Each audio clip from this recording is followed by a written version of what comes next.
മൂശക്കാലം 2-ാം ഞായർ. വിശുദ്ധ മത്തായി എഴുതിയ സുവിശേഷം അധ്യായം 7, 15 മുതൽ 27 വരെയുള്ള വാക്യങ്ങൾ. വിചിന്തനം 1. പ്രശസ്തിയോ വിശ്വസ്തതയോ ഏതാണ് കൂടുതൽ അഭികാമ്യം? ജീവിതത്തിൽ വിശ്വസ്തനാകാൻ ശ്രമിക്കുക എന്നുള്ളതാണ് പ്രശസ്തനാകാനുള്ള ശ്രമത്തിനേക്കാൾ കൂടുതൽ അഭികാമ്യം എന്ന യേശുവിന്റെ സുചിന്തിതമായിട്ടുള്ള ചിന്ത, ആ ചിന്തയുടെ ഒരു സ്ഥിരീകരണമല്ലേ ഇന്നത്തെ സുവിശേഷം എന്ന് ഞാൻ വിചാരിക്കുന്നു.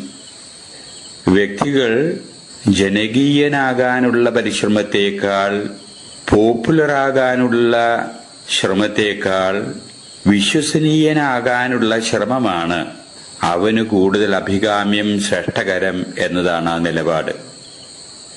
മറ്റൊരു വിധത്തിൽ പറഞ്ഞാൽ, credibility has to be preferred to the popularity. വിശ്വസനീയതയാണ് ജനകീയനാകുക എന്നതിനേക്കാൾ ശ്രേഷ്ഠകരമായിട്ടുള്ള ചിന്താരീതി, ജീവിത നിലപാട് എന്ന് നാം മനസ്സിലാക്കണം. ചിലരെ സംബന്ധിച്ച് വിശ്വസ്തതയും പ്രശസ്തിയും ഒരുപോലെ ആ ജീവിതത്തിൽ സമ്മേളിക്കുന്നതായിട്ട് കാണാം. നമ്മിൽ നിന്ന് മറഞ്ഞുപോയ ചിലരുടെ ജീവിത ചരിത്രങ്ങൾ നിങ്ങളുടെ മുമ്പിൽ അവതരിപ്പിച്ചുകൊണ്ട് ഞാനത് വ്യക്തമാക്കാം. നമ്മുടെ പ്രിയങ്കരനായ ജോൺ പോൾ രണ്ടാമൻ മാർപ്പാപ്പ പ്രശസ്തനായിരുന്നു. ലോക ജനതയാണ് അദ്ദേഹത്തെ ജോൺ പോൾ ദി ഗ്രേറ്റ് എന്ന് വിളിച്ചത്. അദ്ദേഹം ലോകത്തിന്റെ മനസാക്ഷിയുടെ സ്വരമായിട്ട് അംഗീകരിക്കപ്പെട്ടു. എന്നാൽ അതേസമയം തന്നെ അദ്ദേഹം ജീവിതത്തിൽ 100% വിശ്വസ്തനായിരുന്നു എന്ന് സാർവത്രിക സഭ പരസ്യമായിട്ട് പ്രഖ്യാപിക്കുന്നതിന് വേണ്ടിയുള്ള നടപടിക്രമങ്ങൾ ആരംഭിച്ചിരിക്കുകയാണ്. നമുക്കറിയാവുന്ന കൽക്കത്തയിലെ മദർ തെരേസ ലോകപ്രശസ്തമായി തീർന്ന ഒരു കന്യാസ്ത്രീയായി. ലോകത്തിലെ ഇന്ന് മനുഷ്യരെ ഏറ്റവും കൂടുതൽ ബഹുമാനിക്കുന്ന ഒരു സമ്മാനമാണ് നോബൽ സമ്മാനം. ഈ മദർ തെരേസ എന്ന് പറയുന്ന സിസ്റ്ററിനെ ഈ നോബൽ സമ്മാനം അന്വേഷിച്ചെത്തുകയാണ്. ലോകപ്രശസ്തിയായി തീർന്നു മദർ തെരേസ. ലോകപ്രശസ്തിയായി തീർന്ന മദർ തെരേസ സ്വന്തം ജീവിതത്തിൽ 100% വിശ്വസ്തയായിരുന്നു എന്നുള്ളതാണ് ലോകത്തിന്റെ പൊതുവെയുള്ള കാഴ്ചപ്പാട്. അത് തന്നെ കത്തോലിക്ക സഭ അംഗീകരിക്കുന്ന രീതിയിലുള്ള നടപടിക്രമങ്ങൾ പുരോഗമിച്ചുകൊണ്ടിരിക്കുന്നു. ഇത് ദൈവത്തിൻ്റെതായിട്ടുള്ള പ്രത്യേക ക്രമീകരണത്തിന്റെ ഫലമായിട്ട് ചില വ്യക്തികളിൽ സംഭവിക്കുന്നതാണ്. വിശ്വസ്തതയും പ്രശസ്തതയും ഒരുപോലെ സമഞ്ജസമായിട്ട് സമ്മേളിക്കുന്നു. എന്നാൽ ചിലർ ജീവിതത്തിൽ പ്രശസ്തരാകാം, അവർ ജീവിതത്തിൽ വിശ്വസ്തരായിരുന്നു എന്ന് ലോകം അംഗീകരിക്കില്ല. മഹാനായ അലക്സാണ്ടർ പ്രശസ്തനായിരുന്നു, പക്ഷെ അദ്ദേഹം ജീവിതത്തിൽ വിശ്വസ്തനായിരുന്നോ ഇല്ലേ ചരിത്രം സാക്ഷ്യപ്പെടുത്തുന്നില്ല. നെപ്പോളിയൻ ബോണപ്പാർട്ട് പ്രശസ്തനായിട്ടുള്ള ഭരണാധികാരിയായിട്ട് ലോകം അംഗീകരിക്കുന്നു. എന്നാൽ അദ്ദേഹം എന്തുമാത്രം വിശ്വസ്തനായിരുന്നു എന്നതിനെപ്പറ്റി ഇനിയും വ്യക്തമായ ധാരണകളില്ല. വിൻസെന്റ് ചർച്ചിൽ തീർച്ചയായും പ്രശസ്തനായിട്ടുള്ള ഭരണാധികാരിയായിരുന്നു. എന്നാൽ അദ്ദേഹത്തിന്റെ വിശ്വസ്തതയുടെ തീവ്രത ഇന്ന് വരെ ലോകം അത് 100%ത്തിലേക്ക് തിട്ടപ്പെടുത്തിയിട്ടില്ല. അവരൊക്കെ പ്രശസ്തരാണ്, എങ്കിലും വിശ്വസ്തതയുടെ കാര്യത്തിൽ തീരുമാനം എടുക്കാൻ സാധിക്കാത്തൊരു സ്ഥിതി. എന്നാൽ വേറെ ചിലരെ സംബന്ധിച്ച് അവർ ജീവിതത്തിൽ പ്രശസ്തരല്ല, എന്നാൽ അവർ ജീവിതത്തിൽ 100% വിശ്വസ്തരാണ്. ഒരു ഉദാഹരണം കൊണ്ട് ഞാൻ വ്യക്തമാക്കുകയാണെങ്കിൽ, ഒരു പാവപ്പെട്ട കന്യാസ്ത്രീ, ഭരണകാലത്ത് കന്യാസ്ത്രീ മഠത്തിൽ ജീവിച്ച അൽഫോൻസമ്മ, ലോകം ആ കന്യാസ്ത്രീയെ ഒരു തരത്തിലും പ്രശസ്തിയായിട്ട് കണ്ടിട്ടില്ല. പക്ഷേ ആ കന്യാസ്ത്രീ 100% ജീവിതത്തിൽ വിശ്വസ്തയായിരുന്നു എന്ന് ആഗോള വ്യാപകമായിട്ട് അംഗീകരിക്കപ്പെട്ടിരിക്കുന്നു. തേവർ പറമ്പിൽ കുഞ്ഞച്ചൻ, അദ്ദേഹത്തെ ഞാൻ പോലും കേട്ടിട്ടില്ല വർഷങ്ങൾക്ക് മുമ്പ്. പക്ഷേ അദ്ദേഹം സാർവത്രിക സഭ ജീവിതത്തിൽ വിശ്വസ്തനായിരുന്നു എന്ന് അദ്ദേഹത്തെ വിളിച്ചിരിക്കുകയാണ്. എന്തിനേറെ നാം ബലിയർപ്പിച്ചുകൊണ്ടിരിക്കുന്ന ഈ കൊച്ചു ദേവാലയം 1972 ശിലാസ്ഥാപനം നടത്തിയ വ്യക്തിയും 1998 നമ്മിൽ നിന്ന് വേർപിരിഞ്ഞു പോവുകയും ചെയ്ത തെക്കേക്കര കനീഷ്യൂസ് CMI അച്ഛൻ കാര്യം പഠനത്തിലെ യോഗ്യനായിരുന്നു എന്നുവരികിലും ബൈബിൾ പണ്ഡിതനായിട്ട് അംഗീകരിക്കപ്പെട്ടിരുന്നു എന്നുവരികിലും ലോകത്തിന്റെ ദൃഷ്ടിയിൽ അദ്ദേഹം ഒരു തരത്തിലും പ്രശസ്തനായിരുന്നില്ല. എന്നാൽ ഇന്നല്ലെങ്കിൽ നാളെ സർവ്വലോകവും അദ്ദേഹം സ്വന്തം ജീവിതത്തിൽ വിശ്വസ്തനായിരുന്നു എന്ന് പ്രഖ്യാപിക്കുന്ന ദിനം സമാഗതമാകുമെന്ന് ഉള്ള ഉറച്ച വിശ്വാസമാണ് എനിക്കുള്ളത്. അപ്പൊ ചിലര് പ്രശസ്തനായിരിക്കാം, മറ്റു ചിലര് വിശ്വസ്തതയുണ്ടാകാം, പ്രശസ്തി ഉണ്ടാകണമെന്നില്ല. വിശ്വസ്തതയും പ്രശസ്തതയും കൂടി ചിലർക്ക് അപൂർവം ചില ആളുകൾക്ക് ദൈവത്തിന്റെ പ്രത്യേക പരിപാലനയിൽ അത് സംഭവിക്കാനിടവരുന്നു. ഇവിടെ ഒരു സംശയം സാമാന്യ ആളുകൾക്ക് ഉണ്ടാകാൻ ഇടയുണ്ട്. പ്രശസ്തി എന്ന് പറയുന്നത് എല്ലാവർക്കും മനസ്സിലാകും. സ്കൂൾ വിദ്യാഭ്യാസം പോലും ഇല്ലാത്ത ആളുകൾക്ക് പ്രശസ്തി എന്ന് പറയുന്ന കാര്യം മനസ്സിലാക്കാൻ ഉള്ള അറിവുണ്ടാവും. അത് മനുഷ്യന്റെ അടിസ്ഥാനപരമായിട്ടുള്ള പ്രവണതയിൽപ്പെട്ടതാണ്. പ്രശസ്തി നേടുവാനുള്ളൊരു നീക്കം, അതിലേക്കുള്ളൊരാക്കം, അത് പച്ചയായ മനുഷ്യന്റെ മാനുഷിക പ്രവണതയിൽപ്പെട്ടതാണ്. അത് മനുഷ്യന് മനസ്സിലാകും. പക്ഷെ ഈ വിശ്വസ്തനായിരിക്കുക എന്ന് പറയുന്നത് അതിന്റെ അർത്ഥം എന്താണ് എന്ന് ചിന്തിക്കുന്ന മനുഷ്യനെ തോന്നാം. തീർച്ചയായും നാം അത് മനസ്സിലാക്കേണ്ടിയിരിക്കുന്നു.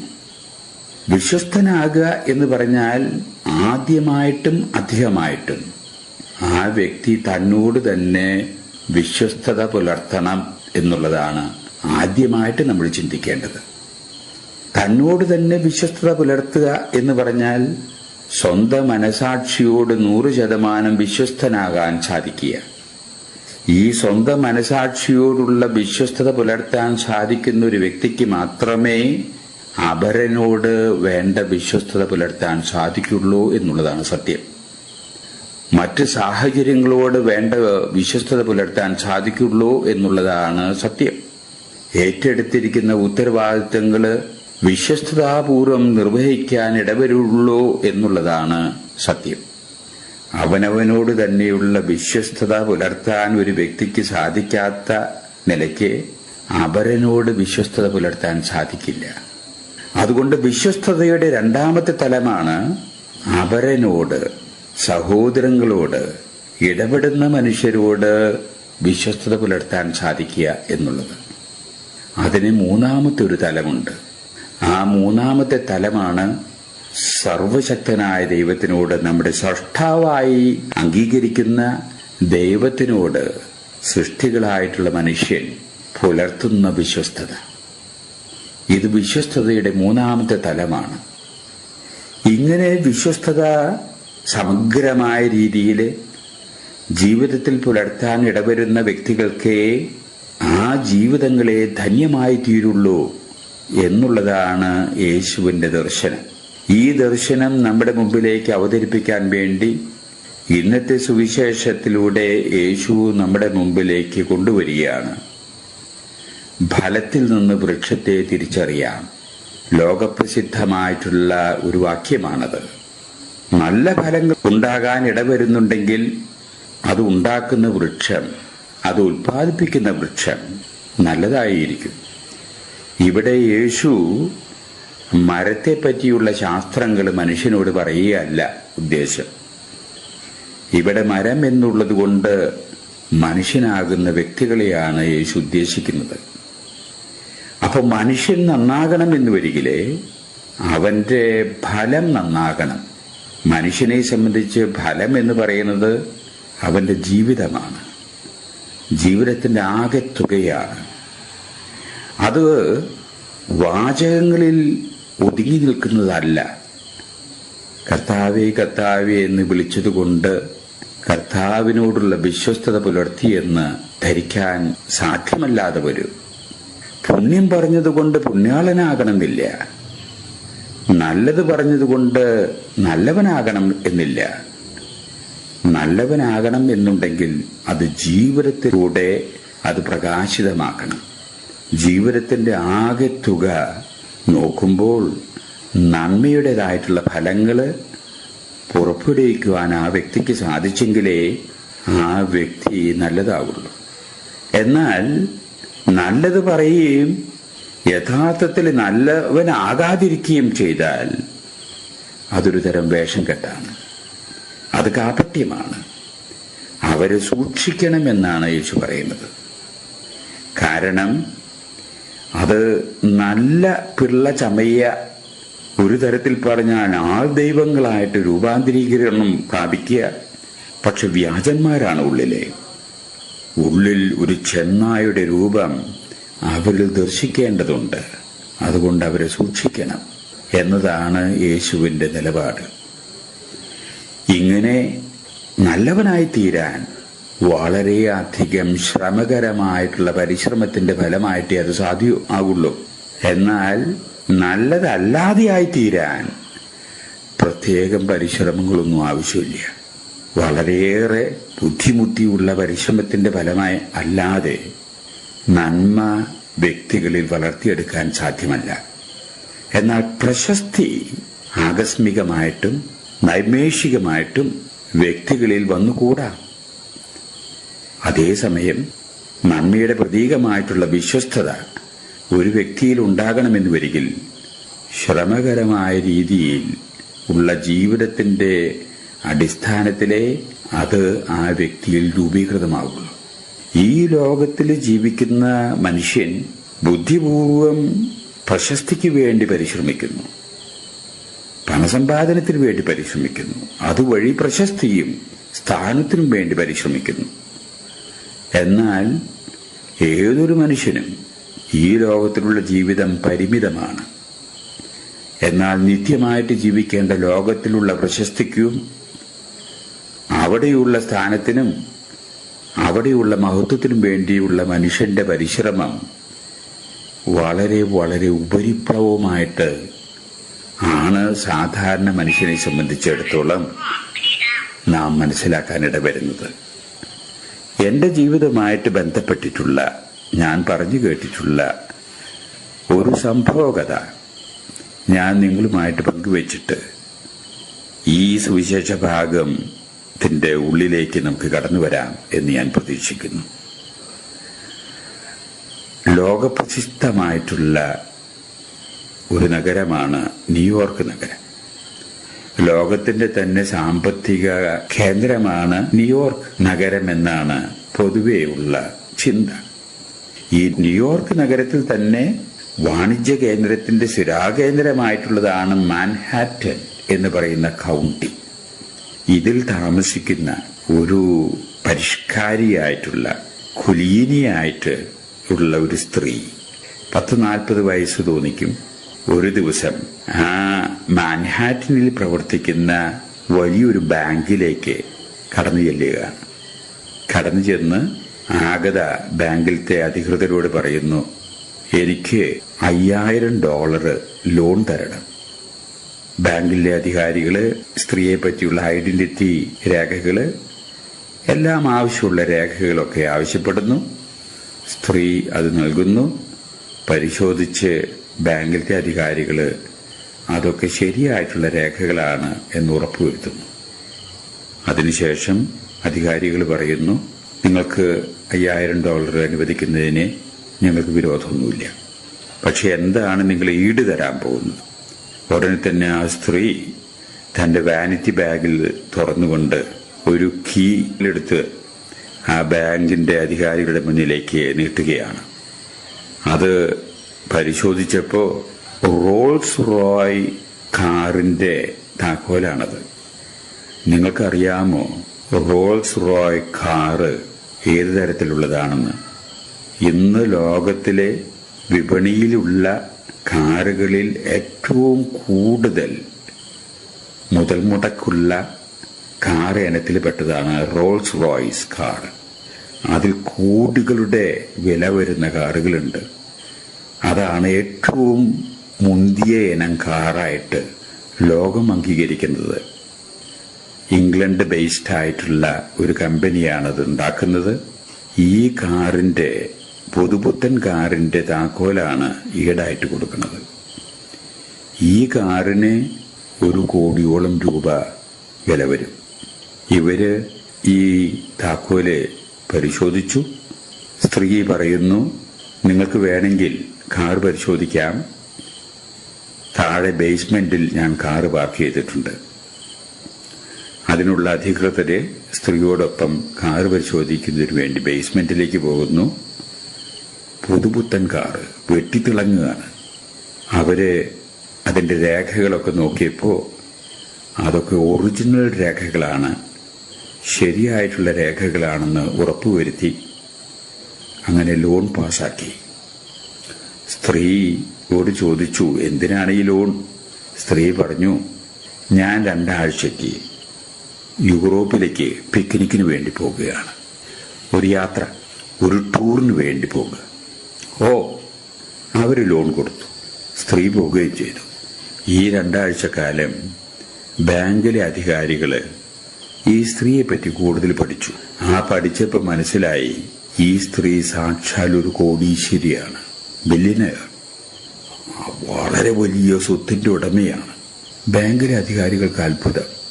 ഇത്രയും ധനാഢ്യയായിട്ടുള്ളൊരു സ്ത്രീ വെറും $5000 ലോൺ എടുക്കുന്നതിന് വേണ്ടി 1 കോടിയോളം രൂപ വില വരുന്ന ഈ കാറ് ഇവിടെ ഈടായിട്ട് വെക്കുന്നത് എത്രയോ ബുദ്ധിശൂന്യം. വെക്കേഷൻ പരിപാടികൾ കഴിഞ്ഞ് സ്ത്രീ തിരിച്ചെത്തി. അങ്ങനെ ആ ലോണ് തിരിച്ച് കൊടുക്കാനും അതിന്റെ പലിശ കൊടുക്കാനും വേണ്ടി അന്വേഷിച്ചപ്പോൾ പലിശ ഇനത്തിലെ $15 വന്നു. സ്ത്രീ കൊടുക്കാനുള്ളതൊക്കെ കൊടുത്തു, രേഖകളുമെല്ലാം ശരിയാക്കി.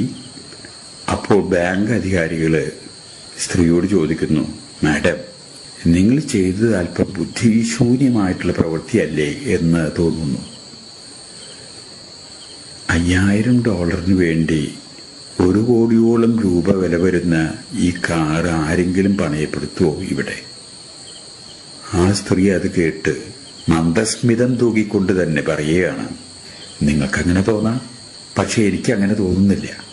ഞാൻ 2 ആഴ്ച എന്റെ വീട്ടിലില്ലാത്ത അവസരത്തിൽ എന്റെ കാറ് എന്റെ ഗാരേജിൽ തന്നെ സുരക്ഷിതമാകുമെന്ന് എനിക്ക് ബോധ്യമില്ല. ഇത് ന്യൂയോർക്ക് നഗരമാണ്. ഡക്കോയിറ്റ്സ്, കള്ളന്മാരുടെയും ശല്യമൊക്കെ നിങ്ങൾക്കറിയാം. ഇനി അതല്ല, എന്റെ കാറ് പാർക്കിംഗ് ലോട്ടിലേക്ക് മാറ്റിയെന്ന് വിചാരിക്കും, തീർച്ചയായും ഒരു $500 അവര് എന്നിൽ നിന്ന് ഈടാക്കും. അങ്ങനെ ഈടാക്കിയാൽ തന്നെ ഈ 2 ആഴ്ചക്കാലം എന്റെ കാറ് അവിടെ സുരക്ഷിതമാകുമെന്ന് എനിക്കൊരു ഉറപ്പുമില്ല. ഈ നിലയ്ക്കാണ് ഞാൻ നിങ്ങളെ സമീപിച്ചത്. നിങ്ങൾക്ക് ഇത്തരം കാറുകൾ സൂക്ഷിക്കാനുള്ള എല്ലാ ക്രമീകരണങ്ങളും ഉണ്ടെന്ന് എനിക്കറിയാം. അതിനുള്ള സജ്ജീകരണങ്ങൾ പൂർണ്ണമായ രീതിയിലുള്ള ബാങ്കാണിതെന്ന് എനിക്കറിയാം. അതുകൊണ്ട് പൂർണ്ണ വിശ്വാസത്തോടു കൂടിയാണ് ഞാൻ നിങ്ങളെ സമീപിച്ചത്. എന്റെ കാറ് സുരക്ഷിതമാകും നിങ്ങളുടെ കൈകളിൽ എന്ന ബോധ്യം എനിക്കുള്ളത് കൊണ്ടാണ് ഞാൻ ഈ കാറ് ഇവിടെ ഡെപ്പോസിറ്റ് ചെയ്യാൻ ഇടവന്നത്. ഇനി നിങ്ങൾ തന്നെ നിശ്ചയിച്ചോ, ഏതാ ബുദ്ധിപൂർവം, ഏതാ ബുദ്ധിശൂന്യത. നോക്കണം ആ സ്ത്രീയുടെ ബുദ്ധിപൂർവ്വത, intelligent way of doing things. യേശു പറയുന്നു, അന്ധകാരത്തിന്റെ മക്കൾക്ക് ബുദ്ധിപൂർവ്വത കൂടും, കൗശലം കൂടും വെളിച്ചത്തിന്റെ മക്കളേക്കാൾ.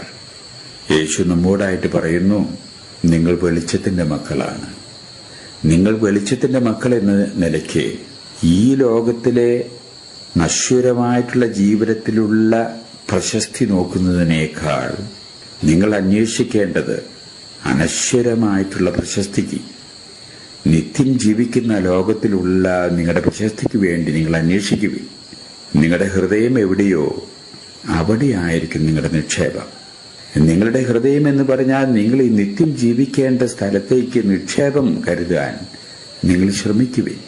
എന്നാൽ ഇത്തരം ശ്രമങ്ങൾ സാധാരണ നല്ല മനുഷ്യരുടെ ഉള്ളിൽ പോലും ഇല്ല എന്നുള്ളതാണ് സത്യം.